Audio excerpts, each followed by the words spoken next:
edad es como una visión personal de la vida, ¿verdad?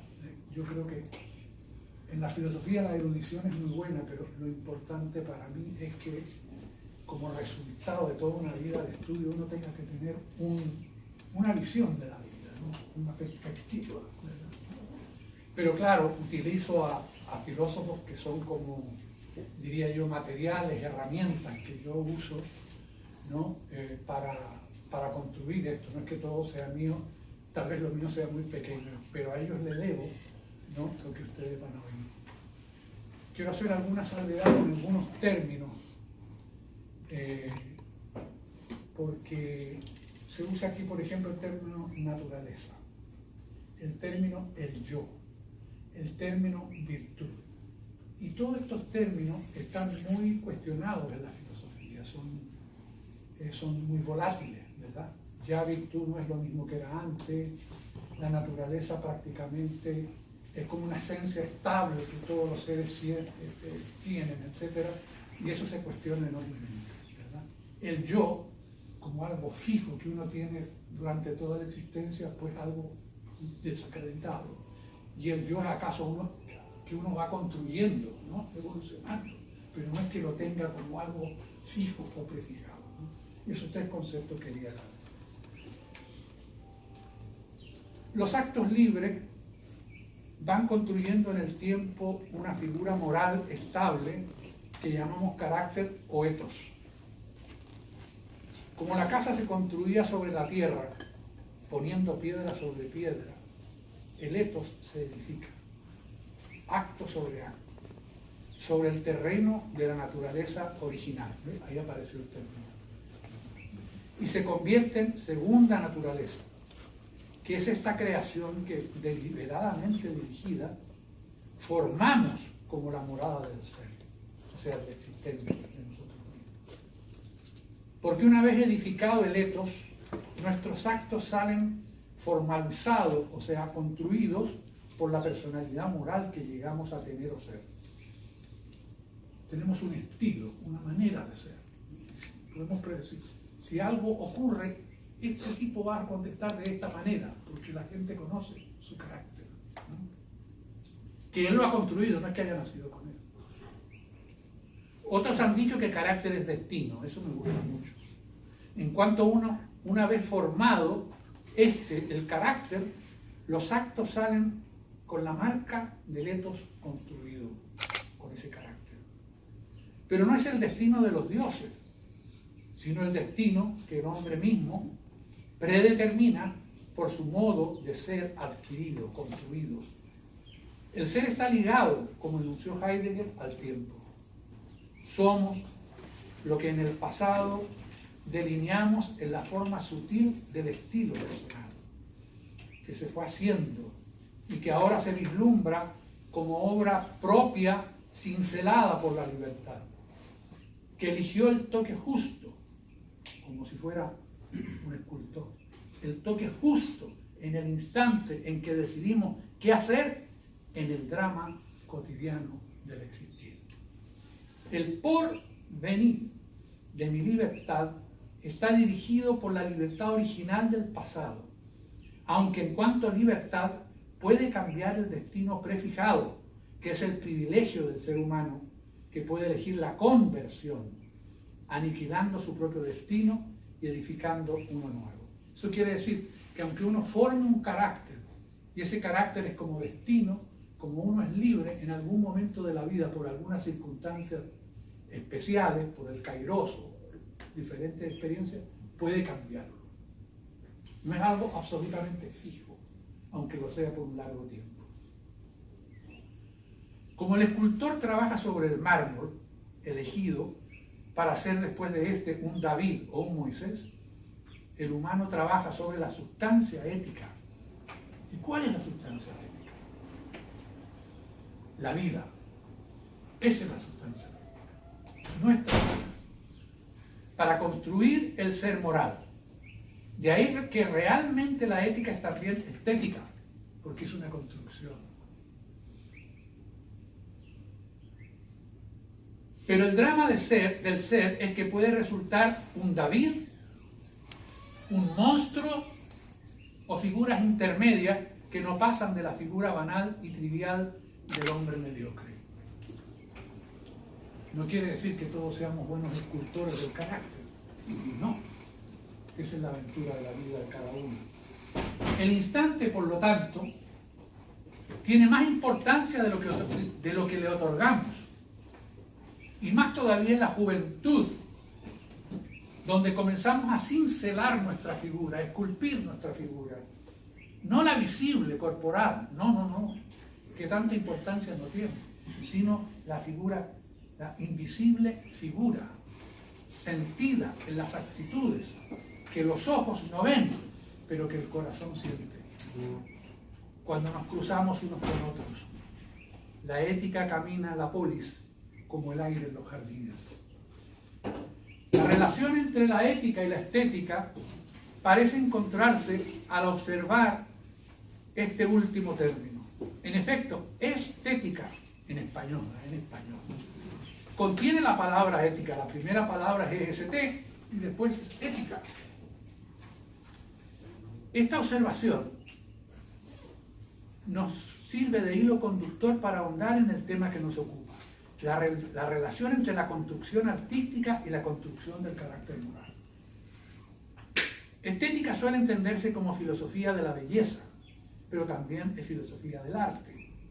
Ambos sentidos serán tomados en cuenta en lo que vamos a decir. En primer lugar, queremos aclarar que esta relación ética-estética se remonta a la antigüedad. Aunque en realidad la palabra estética, como la usamos hoy, no existía.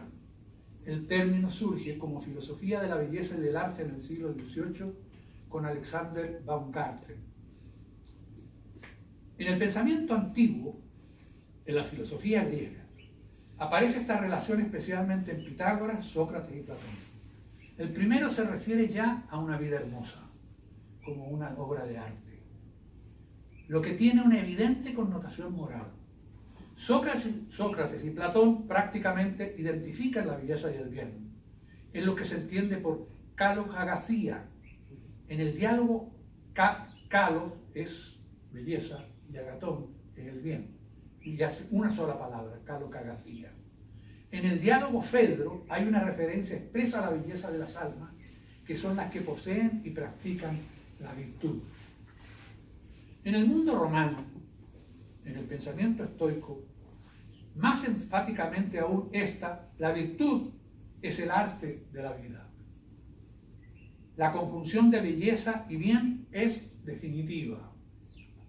En Aristóteles, más que una referencia a la belleza, hay una indagación sobre la construcción del carácter moral mediante la virtud que es un metron, una medida sostenida en el equilibrio y armonía en las acciones que potencian la virtud. No es el acto la virtud, sino la estabilidad de esto, la continuidad de la dirección perfecta, en la victoria del logos, de la razón, sobre la orexis, el deseo. La razón sobre el apetito es lo que conduce a la razón sobre el apetito es lo que conduce a la virtud y por ende a la felicidad de la vida. De ahí la frase inmortal de Aristóteles. Hay distintas traducciones de esto, pero la más conocida es una sola golondrina no hace verano, ni tampoco un solo día. Y así, ni un solo día ni un corto tiempo hacen al hombre feliz ni próspero, dice Aristóteles en la Ética Nicomaquea. Así se construye el ethos, el carácter, el modo de ser moral. Eso es el carácter para Aristóteles, el modo de ser moral, poco a poco, o golpe a golpe en el tiempo. Por eso, de ethos viene ética.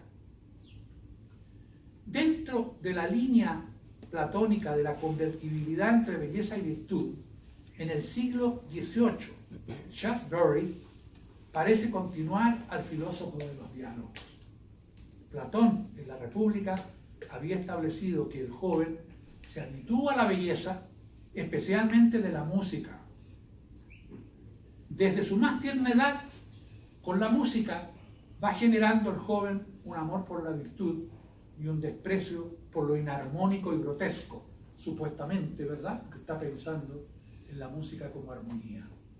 Y eso eso impregna el alma del sujeto, según pensaba Platón.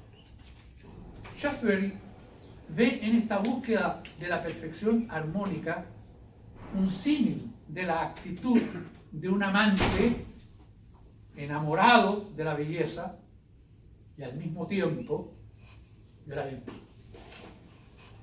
El sentimiento connaturalizado con la virtud y la belleza en Shaftesbury encumbra al hombre por encima de lo defectuoso, formando una suerte de moral sense, un sentido moral, que lo enfoca siempre hacia lo mejor.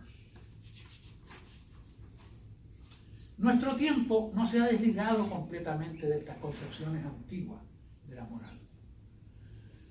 Como ven, muy ligado a la belleza.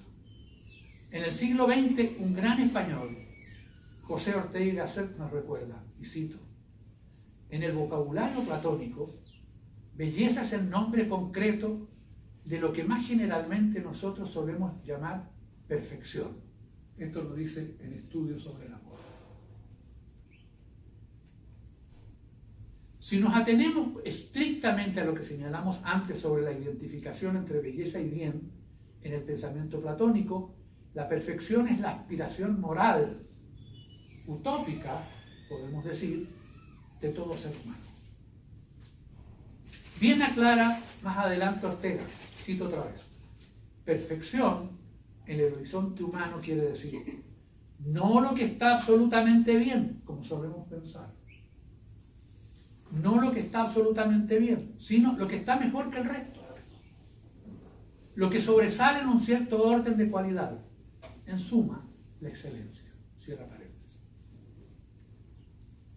O como hemos dicho en otra parte, es una aspiración a lo mejor. Querer ser perfecto significa algo muy modesto en comparación con lo que se ha entendido anteriormente sobre ello. Es querer mejorar, superarnos. Y esa meta mueve la moral. Michel Foucault hace expresiones muy pertinentes al tema que venimos tratando, hasta el punto de encontrarnos en una verdadera estética de la existencia.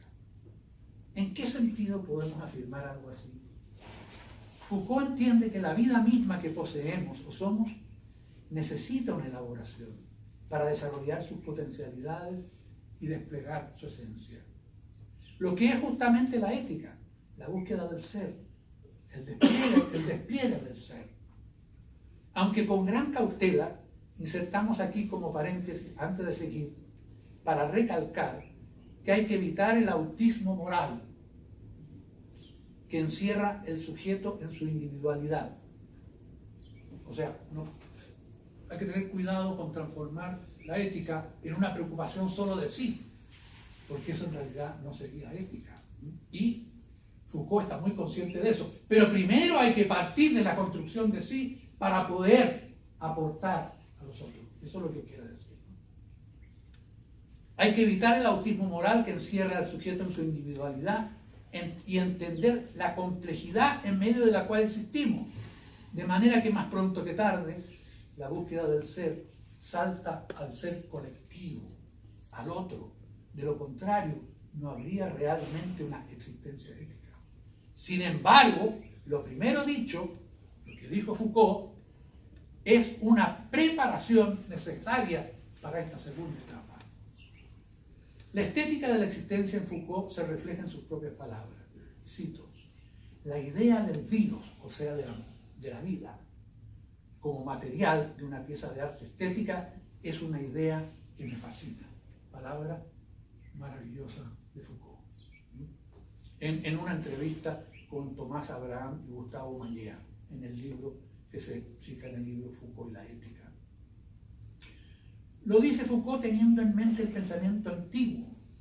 A modo de síntesis, encontramos su explicación personal en la misma entrevista. Y cito a Foucault. En la antigüedad, este trabajo sobre el yo, recuerda lo que dijimos yo al comienzo de la disertación, el yo con su acompañante y servidora austeridad no es impuesto sobre los individuos a través de leyes civiles u obligaciones religiosas, sino que es una elección sobre la existencia hecha por un individuo. La gente decide por sí misma si quiere o no cuidar de sí misma. Y no creo, sigo con la cita, y no creo que esto se haga para obtener la vida eterna después de la muerte, porque no estaban los griegos particularmente preocupados por ello. Más bien actuaban de manera tal de conferir a sus vidas ciertos valores, reproducir ciertos ejemplos, dejar detrás suyo una reputación elevada, como pensaban los héroes de la Odisea y la Ilíada. Dar el máximo brillo posible a sus vidas. Era cuestión de transformar la vida de uno en un objeto de cierto conocimiento, de una techné, un objeto de arte. Poseemos escasos restos de esa idea en nuestra sociedad, esa idea de la que uno es la principal obra de arte de la que uno tiene que hacerse cargo, dice Foucault. Idea según la cual el área principal sobre la cual uno debe aplicar valores estéticos es uno mismo, la propia vida, la propia existencia. Cierro la cita. Con todo este bagaje de pensamiento expuesto, del cual nos sentimos deudor en lo que diremos, abordemos nosotros el tema de la estética de la juventud en particular. En primer lugar, la construcción del carácter moral que hemos mentado no es algo que se dé solo en la juventud. Podríamos enfocar también el tema de la estética del otoño existencial, cuando comienza la vejez, ¿verdad? Y continúa después. Y esto es posible, porque la estética de la existencia, de la construcción del yo, termina con la muerte. Ahora nos ocupa el tema de la juventud. Debo decir que me apela tratar este periodo de la existencia por la convivencia diaria con los jóvenes en el aula universitaria. Y fuera de ella, a lo que debo, lo digo muy frecuentemente, con cierta continuidad perpetua de esa juventud del alma. O al menos creo que soy contagiado, feliz contagio en este caso, de salud y vitalidad, y no de enfermedad ninguna, que es la que se les transmiten los estudiantes a sus maestros. No solo el maestro le da al estudiante, sino que el estudiante le da al maestro su juventud. La filosofía quizás más leída por nosotros es aquella en que los filósofos griegos y romanos dirigieron a los jóvenes. Siempre que ustedes han leído los diálogos, ¿con quién está Sócrates? Con los jóvenes. Como si la filosofía fuera para jóvenes. La gente cree que es para viejos. La historia nos menciona otro aspecto, otro lado de esta historia. Los encontramos como ávidos escuchas de casi todos ellos, muy particularmente en Sócrates, quien no escribió nada, que murió rodeado de sus desconsolados discípulos. Platón, uno de ellos, eternizó en sus diálogos la sabiduría del maestro. Por otra parte, Aristóteles nos deja su principal síntesis ética en el escrito referido al joven Nicómaco, su hijo, otro joven. En la carta a Lucilio era un joven, Séneca vierte su inmortal sabiduría con el amor de un amigo venerable.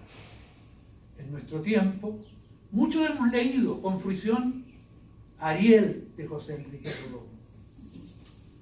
En América Latina hay una filosofía hermosa que desconocemos, pero a la que le debemos mucho y que la tenemos muy olvidada.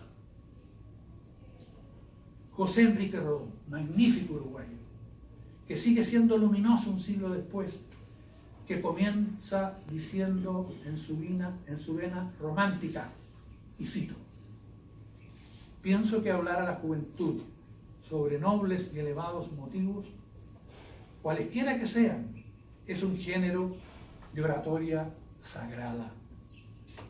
Pienso también que el espíritu de la juventud es un terreno generoso, donde la simiente de una palabra oportuna suele rendir en corto tiempo los frutos de una inmortal vegetación.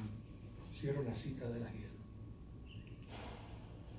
En la ética para Amador, José Sabater se dirige a su hijo quinceañero, sobre la que ha ampliado después diciendo que ahora que es para todo lector. Cito, su tema, o sea, el de la ética, le dice al hijo: harás bien en no pasarlo por alto. Trata de lo que puedes hacer con tu vida, y si eso no te interesa, ya no sé lo que puede interesarte. ¿Cómo vivir del mejor modo posible? Esta pregunta me resulta mucho más sustanciosa que otras aparentemente más tremendas. Creo que toda ética digna de ese nombre parte de la vida y se propone reforzarla, hacerla más rica. Cierra la cita. Por todo esto, la ética está de pie, sin cartelones que digan prohibido, y subrayo esa palabra prohibido, como haciéndose eco de la Revolución Juvenil del 68 en París, donde un cartel inolvidable decía: prohibido prohibir, porque la ética no es una cadena, ni un bozal, ni una prisión, sino una invitación a la felicidad, a la vida buena, como enseñaron los maestros griegos y romanos. Y en cierta manera se trata de soltar cadenas para alcanzar un mayor grado de libertad. Es hoy una filosofía de la vida, y la entendería personalmente más precisamente, junto a otros más importantes que yo y de quienes soy deudor, como una estética de la existencia. Siempre he creído que el espíritu de una época invade la civilización, sin que nos demos cuenta, especialmente en lo que toca al sentimiento valórico. Aunque la gente no lea a los filósofos, se siente anímicamente una empatía con una ola metafísica, si se me permite decirlo así, que impone su tonalidad a los tiempos. Los filósofos interpretan, formalizan y expresan esta rara condición del ser de los tiempos. Estoy consciente de que lo dicho puede prestarse para interpretaciones muy diversas y equivocadas. Por eso es importante precisar las ideas. El que la ética sea una invitación a la felicidad y una estética de la existencia, hay que sustentarlo. El primer malentendido es interpretarlo ligeramente o livianamente. Se trata, como dijo antes Sabater, de enriquecer la vida. Aristóteles apuntó certeramente. Esta frase se me quedó muy grabada en mi espíritu cuando leía a Aristóteles. Que dice: tenemos una tendencia espontánea al placer y un rechazo también espontáneo al esfuerzo. Y si siguiéramos ese curso de acción, según nos tira el cuerpo, seríamos muy poco diferentes a las bestias. Por eso acotó: es más fácil ser pervertido que deseado. Palabras de Aristóteles, no mías. Y desde luego, eso nada tiene que ver con el proyecto ético, pero tenemos algo que las bestias no tienen. Somos libres. Quiere decir que podemos decidir modificar el curso de acción espontáneo. O sea, lo que decía Aristóteles, modificarlo y elegir el esfuerzo para desarrollar al máximo las potencialidades del ser. Y ustedes lo saben, todos lo saben, porque ustedes son estudiantes y han elegido el esfuerzo en vez de vagar en las calles, en los vicios y en los placeres. Las bestias, como no son libres, no pueden dejar de ser como son o actuar como actúan. Y aquí está la primera señal de que la vida moral no tiene nada que ver con liviandades. Demanda esfuerzo. Ustedes lo saben. Por eso la misma palabra virtud viene de vir. ¿Y qué quiere decir? Vir, fuerza. Vir quiere decir fuerza. Y la virtud es una necesaria cualidad que enriquece la existencia. Y si este enriquecimiento es el que buscamos, el esfuerzo es el medio, es la herramienta, es el carruaje que nos lleva a la libertad. La vida ética es en alguna medida ir contra la corriente. No es vivir conforme nos tira el cuerpo, sino buscar la conveniencia de la vida o lo conveniente para nuestra vida y la de los demás. El mismo filósofo Epicuro, que concibió una de las más bellas éticas que han existido y que se han escrito, le decía a Meneceo en una carta que vivimos para ser felices y que tenemos que buscar el placer para ello. Fíjense, pero hay que leer qué es lo que quiere decir Epicuro. Pero añadía, y lo digo con mis propias palabras, pero ten cuidado de que el placer que tengas no le haga daño a tu vida. Todos los placeres que tú quieras, pero ninguno que le haga daño a tu vida. Y a lo mejor los placeres que le hacen bien a tu vida son mucho más numerosos y grandes que los que le hacen daño a tu vida. ¿No? Usando el lenguaje de la planificación moderna, le quiso decir que no te haga daño el placer ni a corto ni a largo plazo. O sea que cuando habla de placer, no es cualquier clase de placer.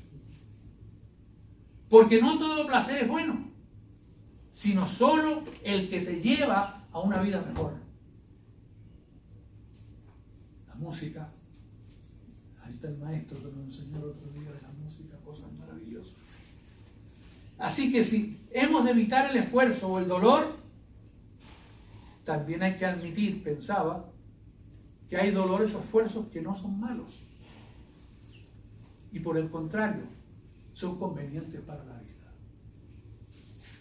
Le quiso decir que si quieres llegar al máximo o enriquecer tu vida, no te queda más que esforzarte.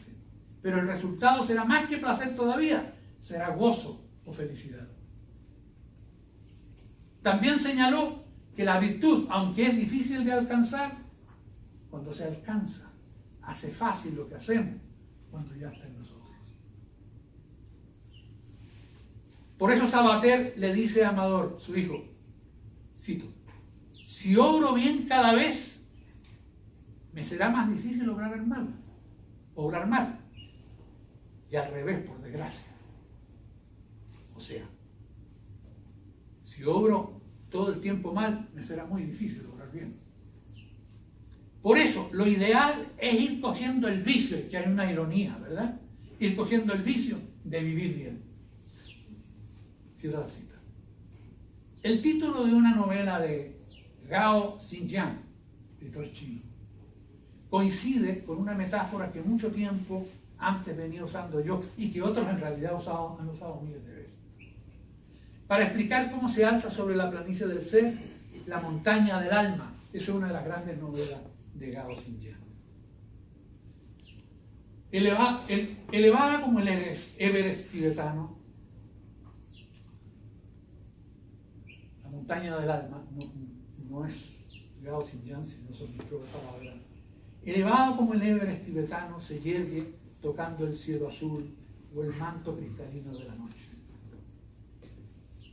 Diría que es imposible mirarla sin sentir la convocatoria, la llamada de su imponente altura y majestad.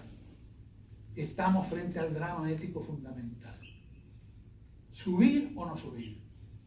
¿Ser o no ser capaz de emprender la aventura más íntima y solitaria de todas? ¿Quién puede acompañarme? Nadie. ¿Quién puede dirigirme? Nadie.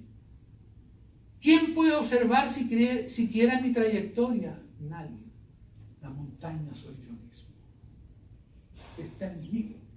Está en mí. Esa es la montaña que veo como el Everest.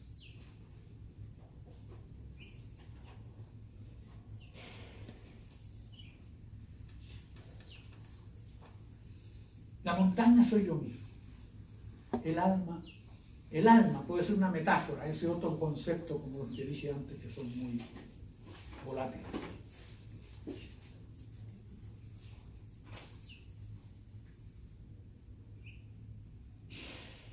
La montaña soy yo mismo. El alma puede ser una metáfora más para darle cuerpo al espacio infinito de mi interioridad.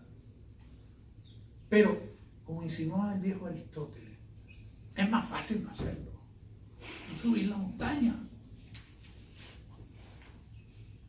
Es más fácil caminar por el plano, sin esfuerzo, y bajar la mirada para evadir la cansina ruta ascendente. José Ingeniero, ilustre maestro de la querida Argentina.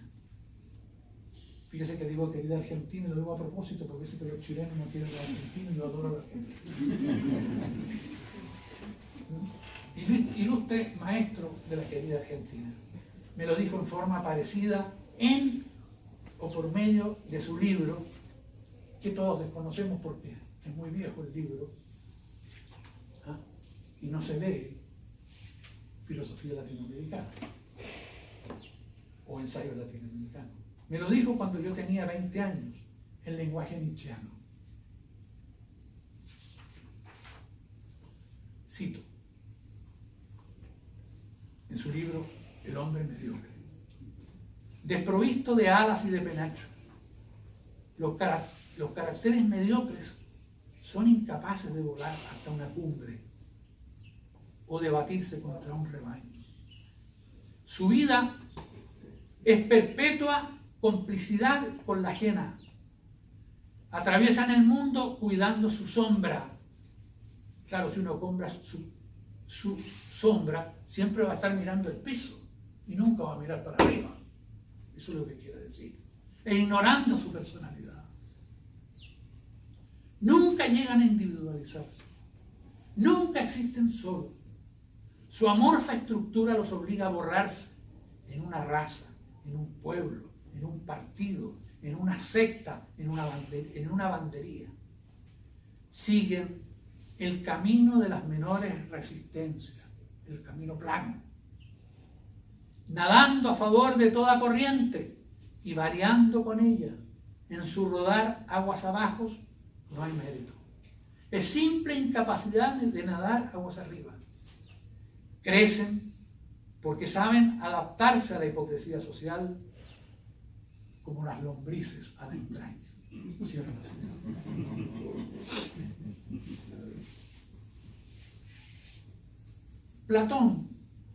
La ética demanda un poder. La ética demanda un poder.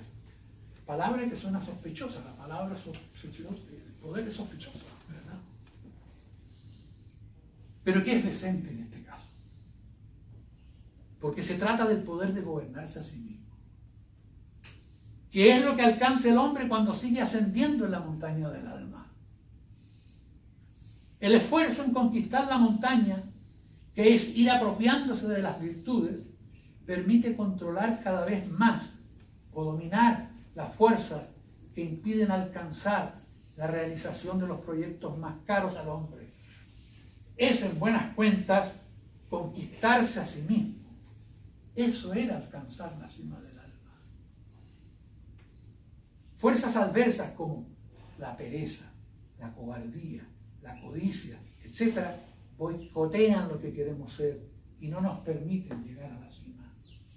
Gobernarse a sí mismo era para los griegos liberarse del yugo de los deseos livianos. Es la libertad. Significaba decidir continuamente por lo mejor, por lo más conveniente, aunque fuera lo más duro y difícil. Toda la ética tiene que ver con el uso que hacemos de la libertad.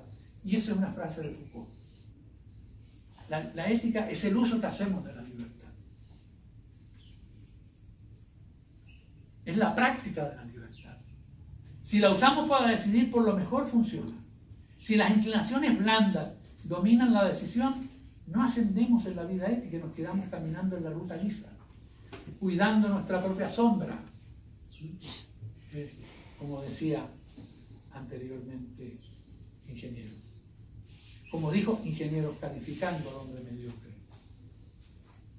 La construcción del carácter moral del ethos demanda la epimeleia e autú, como decían los griegos, que querían decir los griegos, el cuidado de sí.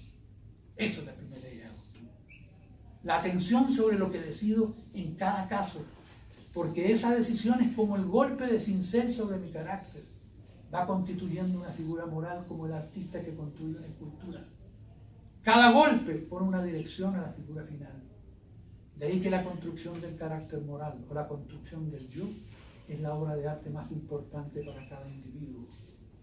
La belleza de un carácter no es un don de los dioses, es la obra cuidadosa que se construye intencionadamente en el tiempo. Porque no es algo natural, es nuestra segunda piel, como he oído decir al gran escritor mexicano Carlos Fuentes. Pero es importante destacar que el hombre que se gobierna a sí mismo podrá también gobernar a otros. Por eso, que el cuidado de sí tiene una proyección social después. ¿Cómo podría un hombre que no domina su codicia gobernar después honradamente en la polis? O en otras instituciones como la familia, la escuela, la universidad, la empresa. El carácter moral, sin el esfuerzo de ascensión y la conquista de sí misma, queda desprovisto de todo poder sobre sus apetitos, que es lo mismo que mantenerse esclavo o adicto a los impulsos inmediatos, sin diferencia ninguna con la especie inferior. La juventud es la etapa principal de la creación del carácter moral. Por ello mismo, por ser creación, se nos ocurre llamarla estética, formalizadora, constructora.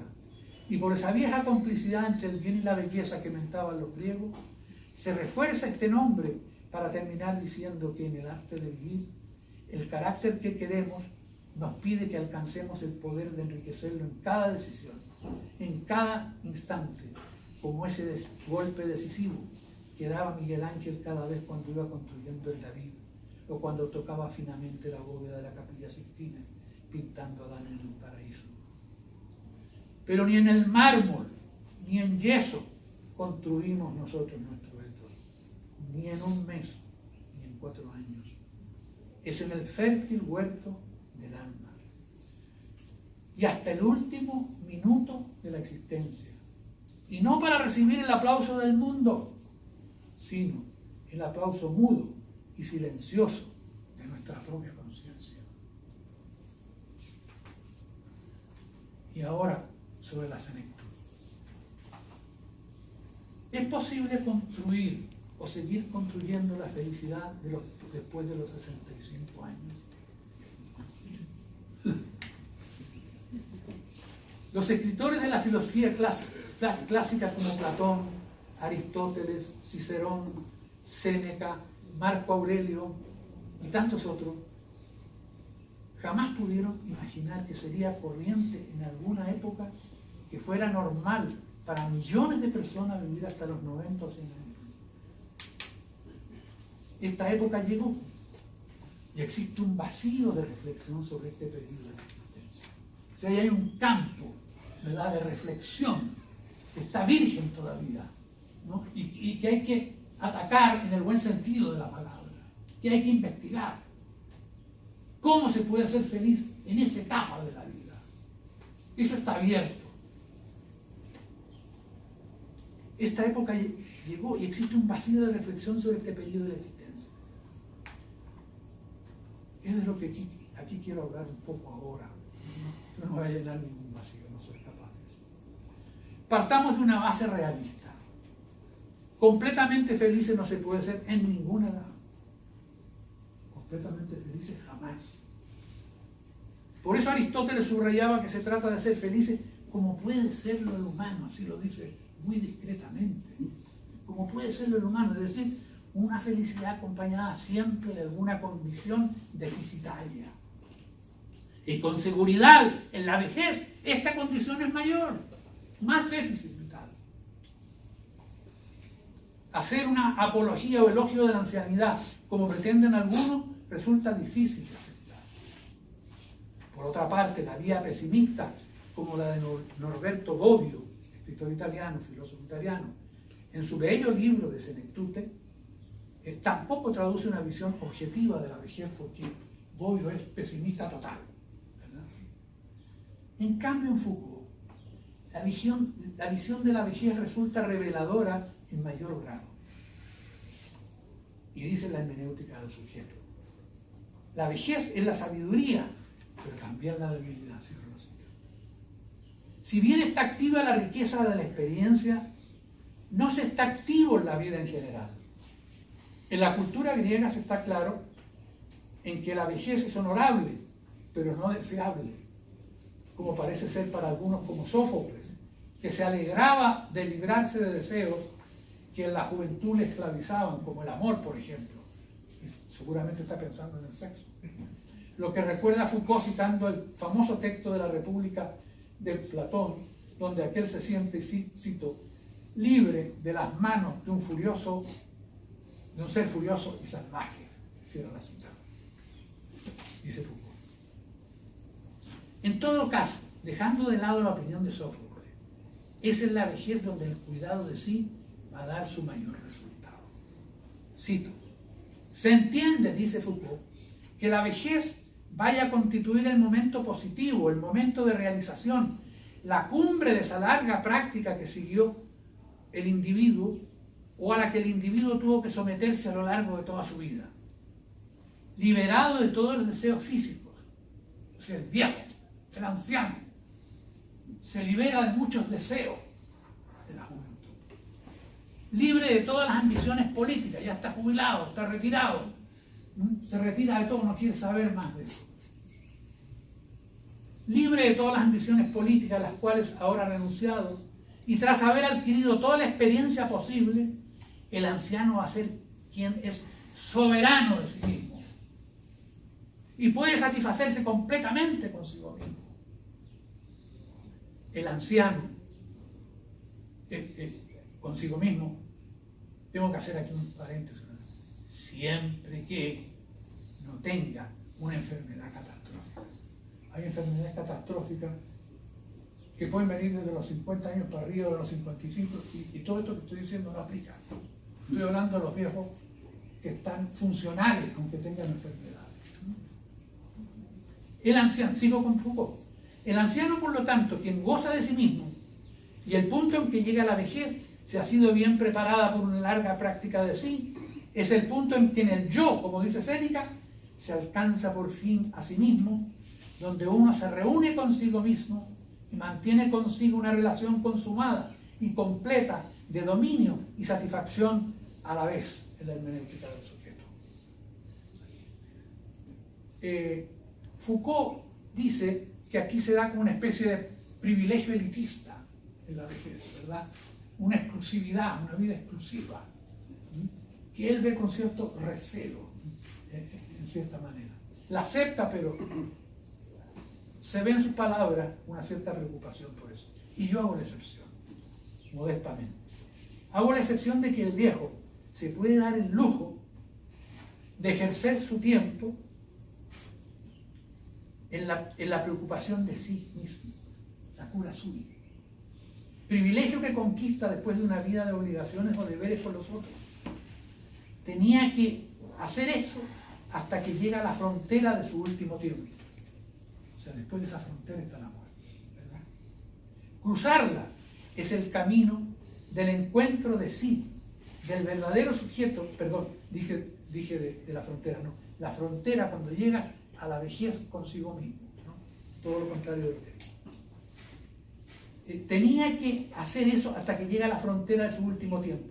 Cruzarla es el camino del encuentro de sí, del verdadero sujeto que vivió con los otros, pero no morirá con los otros,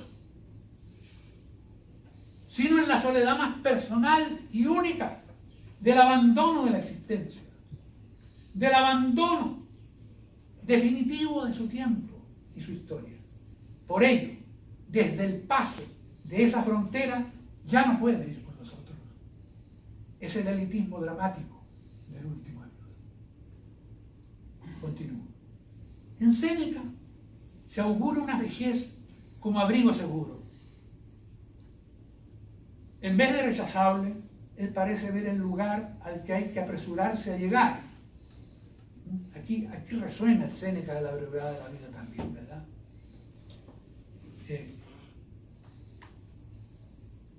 El lugar al que hay que apresurarse a llegar es la summa tui satietas, la saciedad perfecta. Y cito, y podrán ver que esta idea de que uno debe organizar su vida para ser viejo, que debe encaminarse deprisa hacia su vejez, que debe establecerse como un viejo con respecto a la vida, ante todo se trata, y esta cita de Foucault, y ante todo se trata, desde luego, de la cuestión del ejercicio de la muerte, meditación de la muerte como práctica de la muerte, vivir la vida como el último día, dice, cierro la cita, Foucault. Sabido es que en el estoicismo hay un esfuerzo, una asquesis, de acceder a la realidad. Hay que prepararse para llegar a la verdad, aletheia, a la verdad de este mundo. Recuerda Foucault que hay un término griego para este que es paraskewaso. Paraskewaso significa estar preparado. La primera figura o imagina una situación y supone cómo actuaría frente a ella. Es un ejercicio imaginario. Sobre este ejercicio ético o ascético es del que está hablando Foucault en la hermenéutica del sujeto como aplicación específica a la muerte de la preparación para esta, en lo que llamaría desplazamiento cronológico, en cuanto se adelanta el sujeto a esta situación límite inevitable. O sea que el anciano piensa en su futura muerte, se prepara para ella. Diríamos que es la única situación que sabemos que... Claro, porque ¿qué pasa en el futuro? No podemos saberlo, pero una cosa sí que sabemos, que nos vamos a morir. Eso sí que es una verdad innegable. Diríamos que la única situación que sabemos que inexorablemente va a ocurrir en la existencia y vivir como si eso nunca nos fuera a suceder es la actitud del stultus, que quiere decir el necio, el estúpido, que antes mencionamos, o la evasión de un estúpido. Y dice Foucault, el stultus es quien no piensa en su vejez, quien no piensa en la temporalidad de su vida, tal como ésta debe polarizarse en la consumación de sí en la vejez. Cierra la cita. En la cultura antigua, la romana en este caso, lo que debe ser al respecto es la actitud del hombre sabio que tiene la aletheia presente, o sea, la revelación, el desvelo, la desvelación, como una luz incandescente que le permite estar siempre vigilante y alerta. En este caso de la meditación de la muerte estoica, aplica sobradamente lo que llamaban premeditatio malorum, la predictación del mal final, ¿verdad? Sin embargo, como se puede intuir, no se trata solo de la meditación de un anciano, sino que se trata de una actitud transversal del ser. Transversal quiere decir de todos los seres humanos. Al modo posterior, heideggeriano, que plantearía una frase que tampoco nunca olvido, que en cualquier momento se es lo suficientemente viejo como para morir. La gimnasia está muy cerca de la melete, y voy a explicar esta palabra. Es una suerte de entrenamiento o prueba que examina, diríamos, cómo sería el comportamiento ante la realidad, la muerte. Y cito a Foucault. Hay una relación privilegiada entre la práctica de sí y la vejez. La práctica de sí tiene como objetivo, por lo tanto, la preparación para la vejez, lo cual aparece como un momento privilegiado de la existencia y, a decir verdad, como el punto ideal de la realización del sujeto. Para ser sujeto hay que ser viejo, dice la hermenéutica del sujeto. Cierra la cita. En esta etapa de la existencia, en esta etapa de la existencia en la que el sujeto puede y debe dedicarse a sí mismo, Diríamos que antes está velar también por la realización del otro como tema fundamental y deber de la ética personal. Pero cuando se aproxima ya el final de la existencia, el deber se invierte. Y es la sociedad la que debe devolver el espacio para el éxtasis postrero del sujeto. Y finiquitar la auditoría moral, quiere decir la evaluación de su vida. Mirar para atrás, examinar su vida y lo dice en esta forma tan especial Foucault, la auditoría moral de su vida. En este sentido, la vejez es deseable, es una meta positiva de la existencia.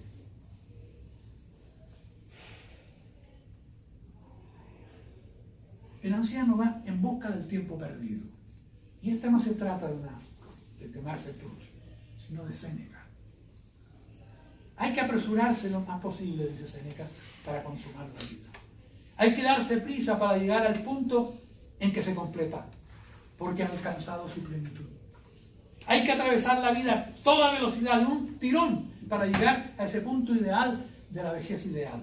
Es una cita, ¿verdad? Es Foucault citando a Séneca en el Menétrico de la Soledad. Séneca se da cuenta de que es viejo y ha perdido el tiempo, como se notó en la brevedad de la vida, ¿verdad? Debo ocuparme de mí mismo. Hay que huir del tiempo. Foucault entiende que en Séneca se trataría del tiempo histórico, por el peligro de convertir en importante lo que no lo es. Aunque se trata de lo que llamaríamos personajes modélicos, que nos mantienen la mirada en lo que se hizo. No todos los grandes héroes, los grandes personajes, cuando se mueren, lo que hizo. Cuando en realidad lo importante es lo que hay que hacer. No estar mirando los personajes modélicos que hicieron. En el tiempo mío, no en el tiempo pasado ni el tiempo ajeno, sino en lo que debo hacer con mi tiempo, con este poco tiempo que tenemos, con el tiempo que me queda. No se descarta en esta posición de Séneca, y estoy leyendo a Foucault, la fuga misma de la cotidianidad que adormece la conciencia, llevándola al olvido fundamental. Los hombres modélicos de la historia conquistaron ciudades y reinos, pero no tuvieron imperios sobre sí mismos y no pudieron triunfar sobre sus vicios. Cierra la cita. Foucault dice: la vejez es una enfermedad incurable. Creo que eso se puede decir de la vida entera. Es verdad lo que dicen los gerontólogos. El envejecimiento es saludable aunque se tenga una enfermedad crónica, si ésta está bajo control. La hipertensión, la diabetes, la artritis y otras semejantes nos pueden acompañar por muchos años sin afectar la actividad motora y cerebral, que es lo importante. El teólogo John Sobrino, quiero decir que es una persona que admiro mucho, John Sobrino, es un español que se fue muy corta edad a El Salvador y estudió filosofía, teología y fue profesor de la Universidad Centroamericana de El Salvador, que conocemos como UCA, la UCA, ¿no? Y fue colaborador también del obispo asesinado Oscar Romero, que fue asesinado, como ustedes saben, en 1980. Bueno, y él dice, refiriéndose a esto, que los viejos vivimos con enfermedades. Y dice: la diabetes que sufro hace 30 años es ya compañera. Si fuera San Francisco de Asís, diría la hermana diabetes. Si era la cita. ¡Guau! Perdón, se me olvidó cortar.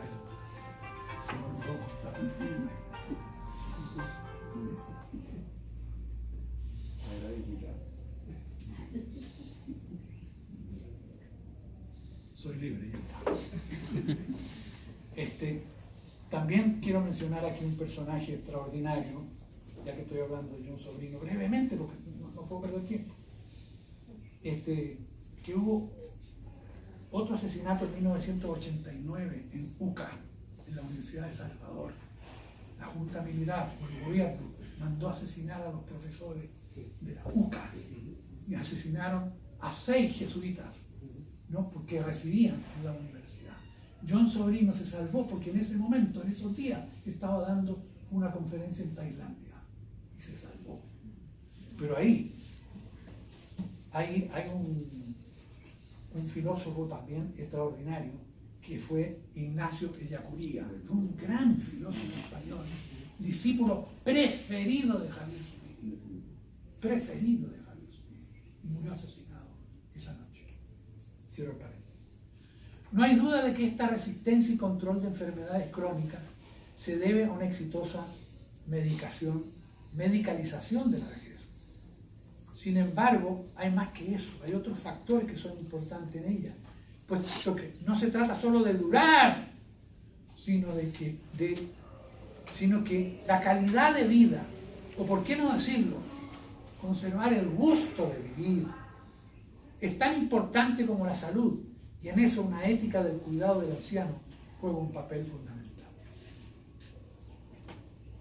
La vida como prueba. ¿Qué se desprende de la idea de que la vida debe tomarse como una prueba? Justamente formar el yo.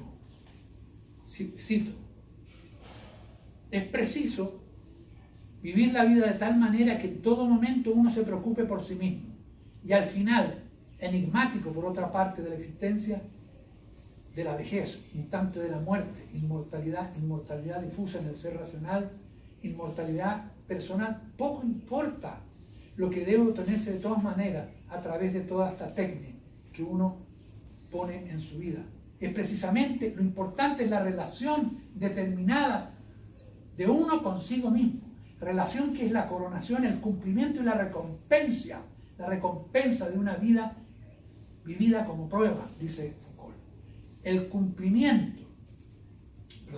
Hay que ver que lo importante es lo que uno es. No lo es por el rango que ocupa, el cargo que ejerce, dice Foucault, el lugar donde se encuentra, por encima o por debajo de los demás. Lo que uno es y de lo que es preciso ocuparse como de un último fin es un principio que es singular en su manifestación en cada uno, pero universal por la forma en que reviste en todos y colectivo también por el lazo de comunidad que establece entre los individuos. Tal es por lo menos para los estoicos la razón humana como principio divino presente en nosotros. Pero ese Dios, huésped de un cuerpo mortal, se lo encontrará igualmente bajo las especies de un caballero romano que en el cuerpo de un liberto o de un esclavo. En cualquiera de ellos se va a encontrar lo mismo. Desde el punto de la relación con uno mismo, las identificaciones sociales y políticas no funcionan como las marcas auténticas de un modo de ser. Son signos extrínsecos, artificiales, no fundados. Ser un caballero romano, un liberto, un esclavo, es disponer de nombres nativos del orgullo y de la injusticia, dice Foucault en La inquietud de sí. Y añade Foucault más: de la propia moralidad, cada uno es el artesano. En cuanto a los empleos, la suerte dispone de ellos. Lo que queremos significar es que la prueba más grande es justamente la formación del ser, del sujeto, el enfrentamiento continuo a los obstáculos que la existencia nos provoca y su vencimiento o superación. Por ello Foucault lamenta dejar pendiente, esto es muy lindo, lamenta dejar pendiente en la clase del 17 de marzo de 1982, en la segunda hora, dice, la importancia de la novela en el tratamiento de este tema. Cito: la novela griega, como saben, consiste en largos relatos de aventura que son también relatos de viajes, infortunios, tribulaciones, etc., a través del mundo mediterráneo y que en cierto sentido encajan bien, se alojan bien en la gran forma definida en la Odisea. Cierro la cita. Y si de literatura se trata,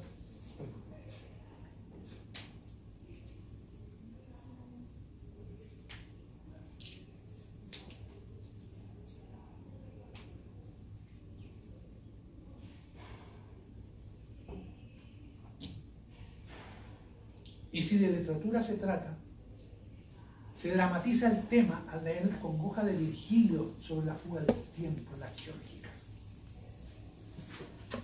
Recuerda Foucault el texto, dice, es simple, el tiempo huye, el tiempo irreparable.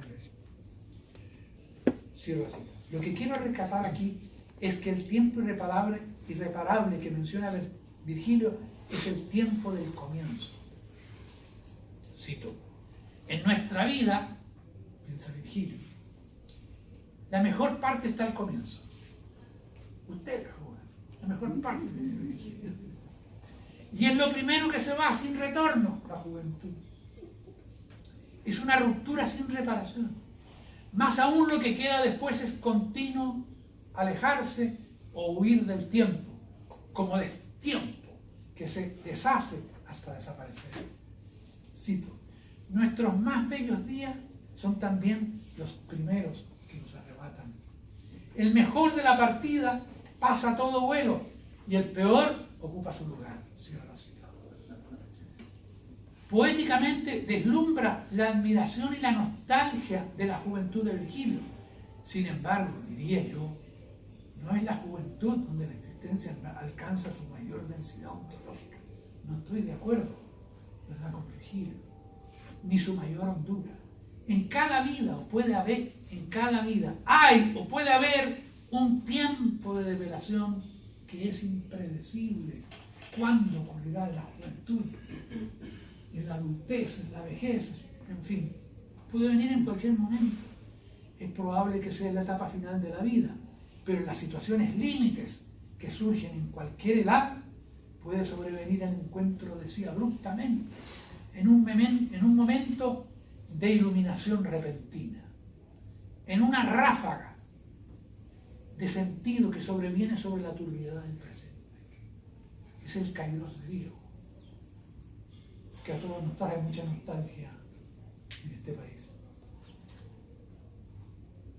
También, cercano también, no sé si muy cercano, pero me da la impresión que soy el Sartre budista. Arriesgarse a un fundamentalismo que precise una sola etapa en que vendrán las pruebas decisivas de la existencia es incongruente. Solo en la juventud es la vida, lo que es la vida, eso es incongruente. Puede venir en cualquier momento, un momento sublime, en cualquier momento, en el momento menos pensado. Apuntando a esta experiencia privilegiada, señaló sabiamente José Luis Aranguren en su Ética. Cierro la cita. Abro cita. Tales actos ostentan ese carácter privilegiado, se refiere al kairos. Hora resumidor, hora definitoria. Estamos pensando en Kerckhoff, ¿verdad? Todo aquí. O lo uno y lo otro a la vez, bien por su intención o intensidad, en cierto modo sobretemporal, bien por su kairos, por su decisivo emplazamiento en la secuencia de la vida. Cierra la cita. Diego Gracia, en un interesante libro que se llama Ética y Ancianidad, precisa que en la retórica de Aristóteles las edades son la juventud, neotes, la madurez, acmé, y la vejez, geras. En cualquiera de esas etapas puede venir el kairos, ¿no? Aranguren, al referirse a la intemporalidad de esta experiencia, no significa que se dé fuera del tiempo, sino que su ocasión puede llegar en cualquiera de las etapas de la vida. Por eso decíamos que temporalmente es una develación impredecible de antemano. Virgilio sobrevalora la juventud, pero en otros filósofos puede ser muy distinto. Y termino. Personalmente, creo que la preparación progresiva, que como recuerda Foucault para los griegos era la paraskeue, para enfrentar la vejez digna y sabiamente, es una forma de culminar bellamente la existencia consciente. El cuidado de sí, la epimeleia y autú, llega a una culminación. Por ello se puede en propiedad hablar de una estética de la senectud, la plenitud de la libertad frente a las tiranías de uno mismo y de los otros. Sin embargo,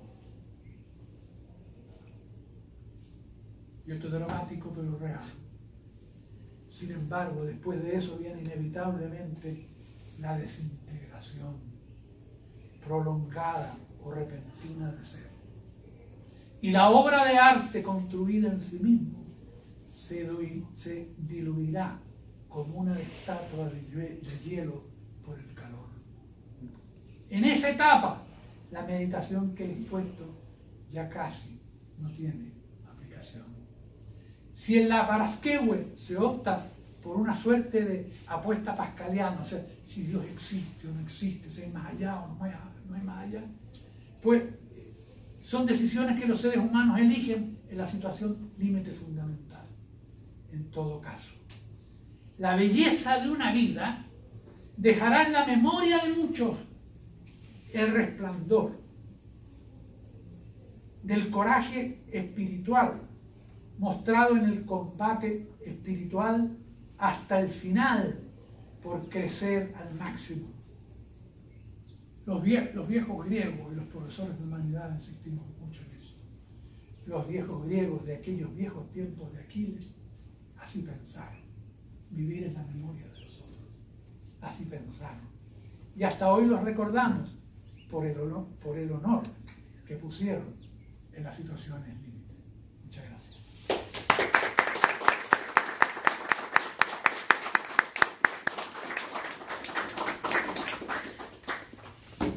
En el paso que nos queda, pregunta al profesor de su excelente conferencia de hoy.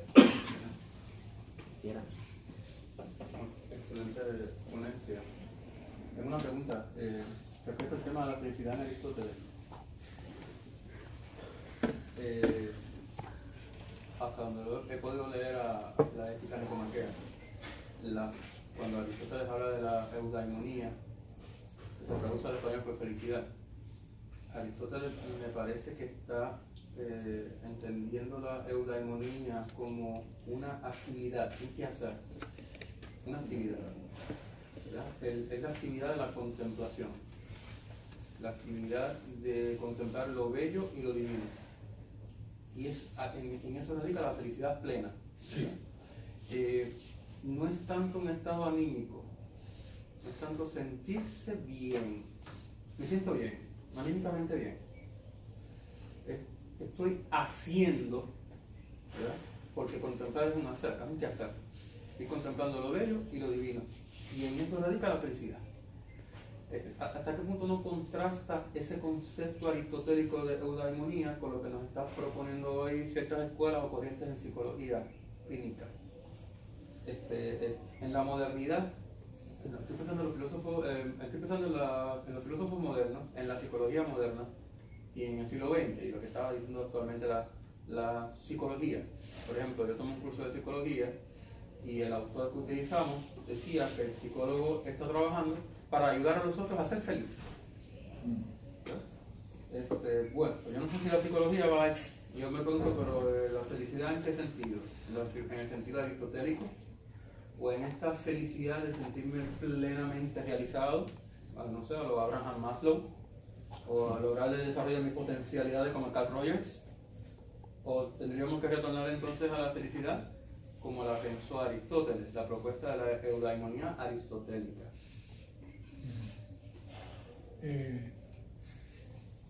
Aristóteles fue muy cauteloso en decir muchas veces que el hombre puede ser feliz, pero como puede ser el hombre, nunca totalmente.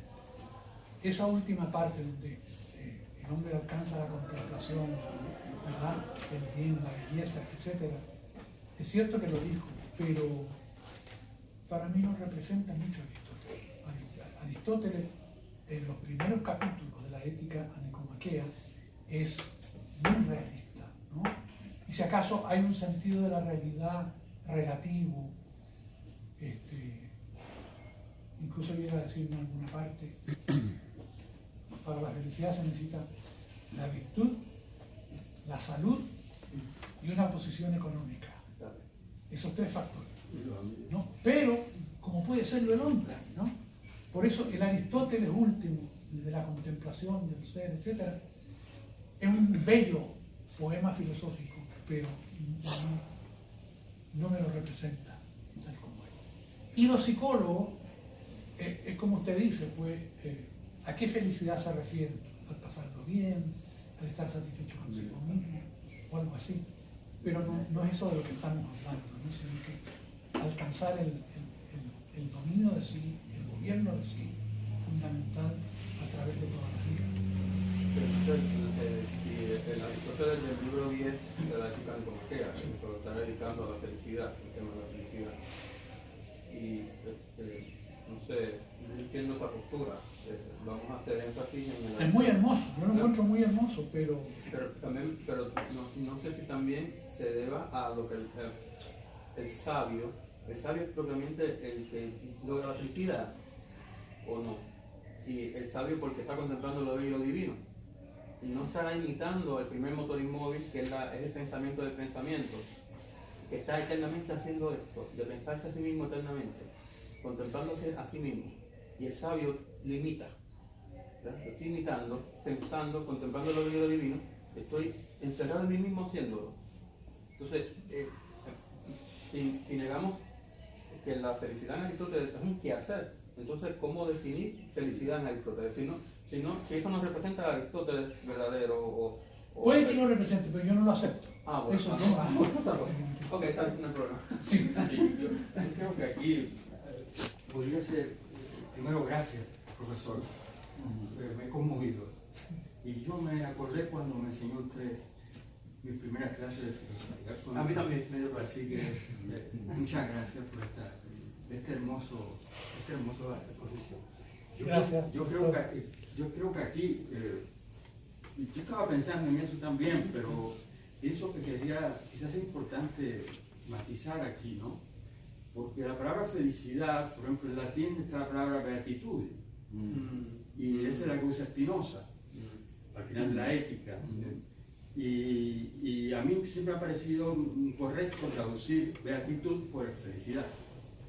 Porque para Spinoza la beatitud no es el premio a la virtud, sino la virtud misma. Eso quiere decir que, eso lo acerca un poco a Aristóteles, pero yo pienso que Spinoza va más allá. Porque este concepto de beatitud implica la quiescentia mentis, la quietud de la mente, o sea, la serenidad, la paz consigo mismo, vamos a hablar.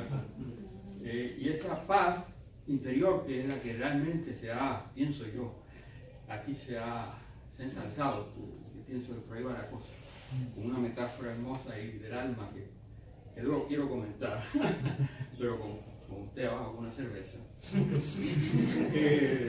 Más tarde, ¿no? Esto es muy temprano, pierdo la noción del tiempo que sea fuerte, ¿no? Me parece que sería importante distinguir entre beatitud y felicidad. Sí. Porque, primero, también por esto, porque la palabra perfección, como esa cita de Ortega, maravillosa, ¿no? Que es la manera concreta en que se debe entender la belleza.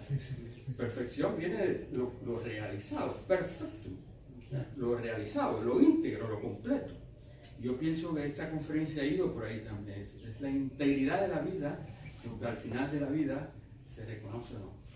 Entonces un poco, yo pienso que asociando o ligando el concepto de beatitud con el concepto de perfección, se aclara un poco la idea de la conferencia, pienso yo. Sí. Eso es lo primero. Sí. Lo segundo, que es más bien una pregunta, es que a mí me parece muy importante aquí el suicidio. El suicidio bien entendido filosóficamente, que es la cairotanasia, como lo llamaba Manfred Kerr. La muerte propia en el momento justo, que no es eutanasia. Cairo es un nombre en griego mucho, en fin, cairotanasia. Y en alemán, uno de los términos para decir suicidio es Freitod, que es muerte libre. Entonces, me parece a mí que el suicidio, así entendido, no debe excluirse.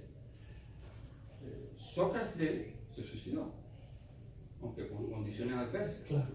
Séneca también, Jesús también, Jesús de Nazaret. Yo tomo la muerte de Jesús de Nazaret, claro, no soy cristiano, pero la tomo como un suicidio. Y el Buda también. A Buda le ofrecen un alimento que está envenenado y él lo sabe, pero se lo toma porque llegó el momento de morir. Entonces me parece que con todo este enorme, ¿verdad?, bagaje tan lúcido que ha puesto usted aquí, ahí el suicidio como un acto ético, lo que quiero decir. ¿Qué quería? Era una pregunta, ¿qué pensaría usted de eso?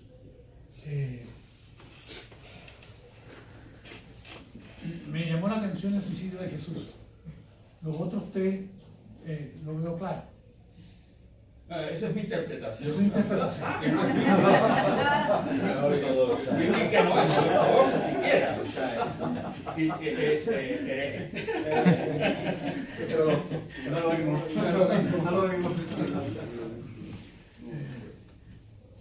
El suicidio y también está la muerte asistida, Sí, claro. que es otra cosa. Es otra cosa. Que tienen que ver con el tema. Filosóficamente yo lo comprendo, lo entiendo y lo comprendo. Hay otros motivos por los que yo pues, no estaría de acuerdo con el suicidio, pero es algo muy personal que no quiero entrar en eso aquí ahora. Pero filosóficamente sí lo entiendo. Y son maravillosas esas descripciones del suicidio de Séneca, por ejemplo, ¿verdad? Es una escena que nunca olvidamos. Por la valentía, ¿no? Vienen a buscarlo, no es necesario, porque él ya acaba con su vida, ¿verdad? Porque creía que era el destino, tenía que hacerlo, en eso él creía, y fue consecuente con eso. Y es admirable, indudablemente lo admiro. Admiro a esas personas que por sentimientos heroicos o éticos eligen ese camino, ¿verdad? Aunque yo no lo haría, pero lo admiro. Esa es mi respuesta. Muchas gracias. Quería decir algo sobre el doctor Ramos apuntó algo muy bien ahí, la beatitud. Santo Tomás de Aquino fue un admirador entrañable de Aristóteles, ustedes lo saben, ¿verdad? La Iglesia en la Edad Media tenía como orientación o luz iluminadora a San Agustín, era el filósofo de la Iglesia.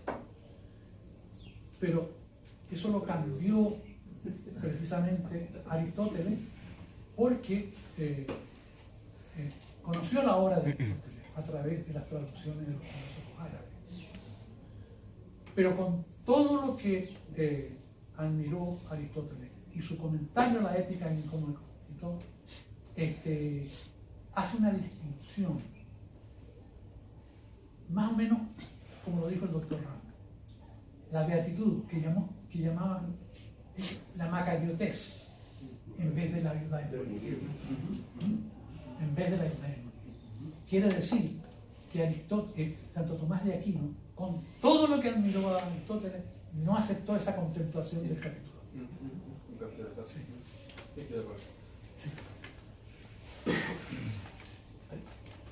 Bueno, debe ser. Muchas gracias por esta admirable conferencia. Me quedo con tantas dudas que eso es lo que es una buena conferencia. Plantean muchas preocupaciones. Sí. Pero obviamente voy a escoger una. Y me quedo un poco con la duda de la construcción estética de la ética o de la posibilidad de una relación entre la estética y la ética en el mundo en que vivimos. En su último libro, La salvación de lo bello, de Byung-Chul Han, que habla muy bien de Jeff Koons, ¿verdad? Habla sobre desarrollar el concepto de lo terso y se remonta hasta Edmund Burke y en pocas palabras, ¿cómo es posible en este mundo instrumental en que yo trabajo con estudiantes de música todos los días y me estoy refiriendo a la música específicamente? ¿Cómo es posible establecer un vínculo entre la estética y la ética, cuando nuestro mundo la ha separado totalmente, le echa la culpa siempre a Kant. Yo no estoy de acuerdo, pero yo no estoy de acuerdo porque hay que leer a Kant con mucho cuidado, pero a lo que voy es cómo reconstruir ese mundo griego donde sí, indudablemente la estética se vivía, era una forma de vida. Hoy no, hoy la estética es entretenimiento. Eso es lo terso, la superficialidad. Que eso no es estética. Que lo sabes que eso no es estética. Eso no es estética. El hombre mediocre Claro, se ha convertido en el hombre superior. El hombre representativo de nuestra época. No, en el sentido de Nietzsche, ¿no? Es el que gobierna la cacocracia. Sí. O el mismo libro de Ortega, La rebelión de las masas. Eso es, exactamente. Él hizo la radiografía de los tiempos modernos, ¿verdad? Extraordinaria, maravillosa. Así que, pero a pesar de eso, no está todo cerrado, profesor, porque la obra de Foucault en ese sentido es una nueva iluminación, no en el sentido antropológico del término, no estoy hablando de cosas religiosas, ¿verdad? Pero no está todo perdido, la ética está de pie, ¿verdad? Yo he estado en España en las últimas décadas pendiente de la ética, ¿no? Y ha sido una explosión del tratamiento ético de manera maravillosa. Y entre paréntesis, muchas personas dedicadas a la filosofía y a la ética y a la estética también, ¿verdad? Son mujeres. Adela Cortina, por ejemplo, Esperanza Grisán, en fin, muchísimas. Se me van los nombres en este momento, ¿verdad? Pero ha sido maravilloso el tiempo de las últimas décadas en el renacimiento de la ética y la estética en España. No está todo perdido. Ahora, pero eso no sale en los medios de comunicación, ¿verdad? Eso es otra cosa. Sí, eso es uno de los planteamientos más interesantes, ¿verdad?, de la filosofía contemporánea, viendo Foucault, es que sale a reducir algo que es muy antiguo. Claro. Esta actualización de lo antiguo, ¿no? Que no es solo Foucault, sí. Lo podemos ver en muchos filósofos contemporáneos. Claro. Pero eso que menciona el profesor acá, que quizás no escucha Andrés, es que desde esta perspectiva no es posible una tarea filosófica si no se parte de una ética. Sí, claro. La filosofía es de entrada una ética. La ética no es una rama de la filosofía, Claro. porque es el modo de habitar este mundo. Sí. Entonces, vivir filosóficamente es vivir ética.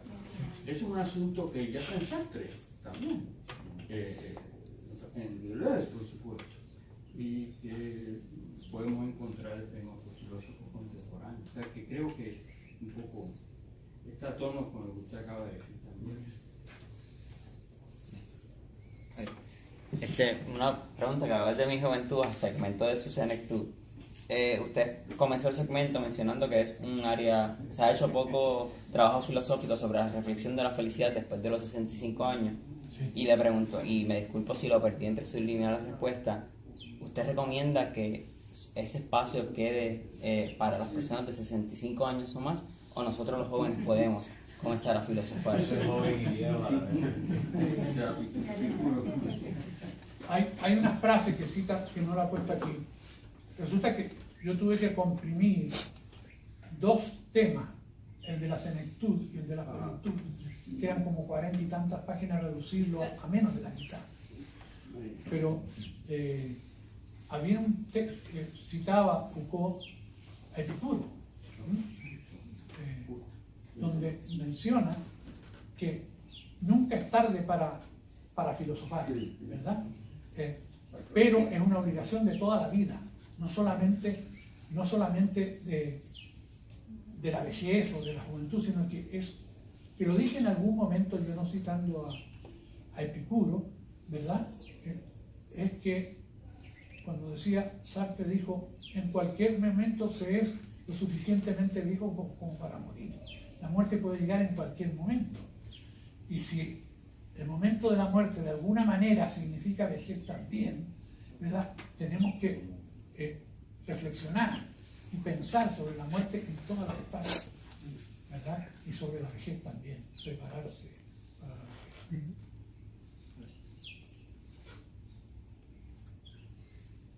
Yo tengo una pregunta. Considerando lo que usted comenta, que o sea, parte de la cuestión, pues, esto de la felicidad y que pues, se tenga que experimentar la vida desde el tema como tal. Usted menciona que, como cuando también un profesor, que pues, estamos en un momento en que es la rebelión de las masas, que entonces es un partido que está básicamente dominando. Entonces yo me pregunto, o bueno, le pregunto a usted, ¿usted cree que entonces dentro de la filosofía hay una responsabilidad social de hacer que la gente pues, llegue a ese proceso, o simplemente la filosofía se echa hacia atrás y mira a ver si pues, el que quiera llegar llegue, y el que no, pues ni modo, lo damos por perdido, como el rebaño que se pierde, o hay que ir a buscarlo?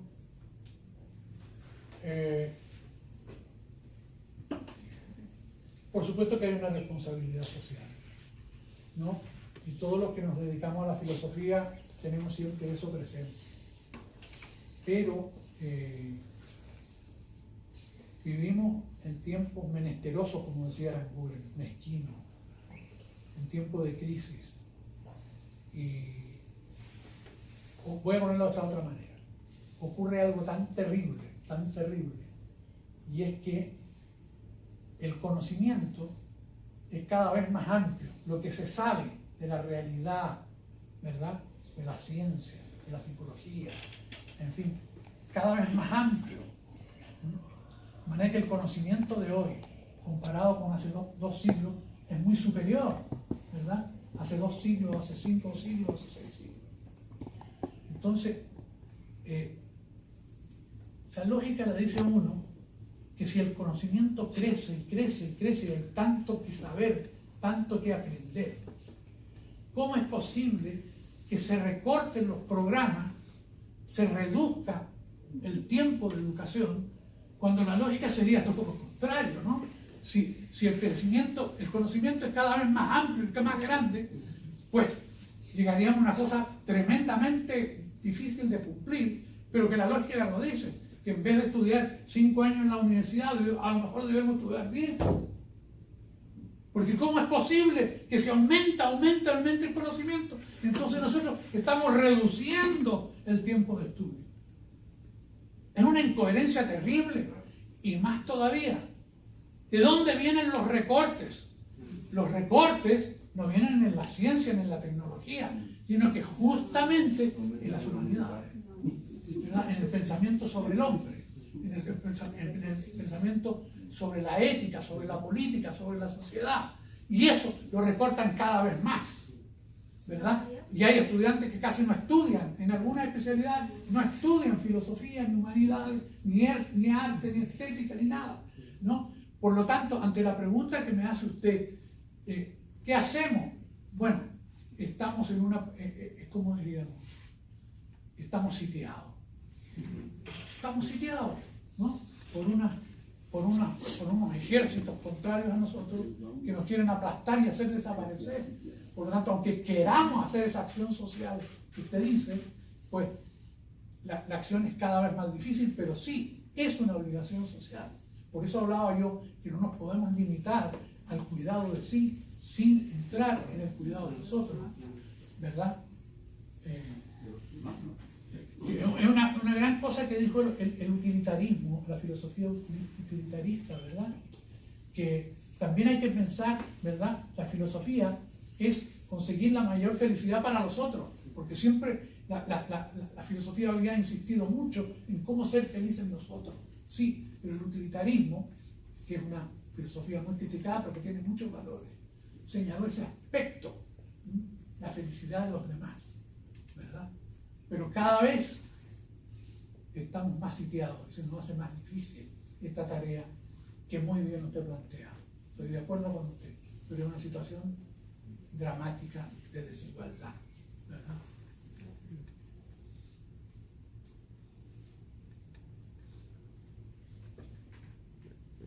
preguntas. Si no, damos por concluida la conferencia. Un aplauso al profesor.